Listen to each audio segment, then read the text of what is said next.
Kauno Žalgirio krepšininkai netrukus pradės savo žygį Eurolygos top 16 turnyre.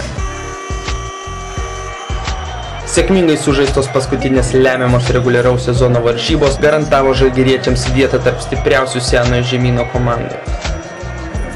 Šioje dvikovoje geriausiai sekėsi žaisti Markusui Braunui. Snaiperis pelnė 17 taškų, atkovojo 5 kamuolius ir pridėjo 4 rezultatyvius perdavimus. Puikiai varžybose sužaidė ir Martynas Pocius, pelnydamas 18 taškų, atkovodamas 4 kamuolius ir pridėdamas 4 rezultatyvius perdavimus. Iškritus dėl traumos iš komandos rikiuotės Travisui Watsonui, jį puikiai pavadavo Tadas Klimavičius. Puolėjas pelnė 13 taškų, atkovojo 3 kamuolius ir pridėjo 2 rezultatyvius perdavimus. Komandos žaidėjas Mantas Kalnietis surinko 11 taškų, atliko 3 rezultatyvius perdavimus ir pridėjo 3 atkovotus kamuolius. Nors komandos naujokai Aleksandras Čapinas ir Mario Delašas Eurolygoje dar nespėjo tinkamai pasirodyti, tačiau šie žaidėjai puikiai žaidė vieningosios lygos finalinėme ketverte. Aleksandras Čapinas per 2 varžybas aikštelėje praleisdavo po 24 minutės. Per jie sugebėdavo pelnyti beveik po 6 taškus, atlikti po 4 rezultatyvius perdavimus ir atkovoti po beveik 3 kamuolius po krepšiais. Komandos puolėjas Mario Delašas aikštelėje praleisdavo po 21 minutę. Per jie sugebėdavo pelnyti po 5 taškus ir atkovoti po 5 kamuolius.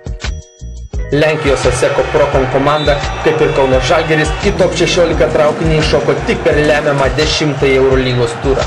Asseco Prokom komandos pagrindą sudaro legionieriai. NBA patirties turintis Quintelis Woodsas pelno po 18 taškų, taip pat sugriebė po 7 atkovotus kamuolius ir prideda po 2 rezultatyvius perdavimus.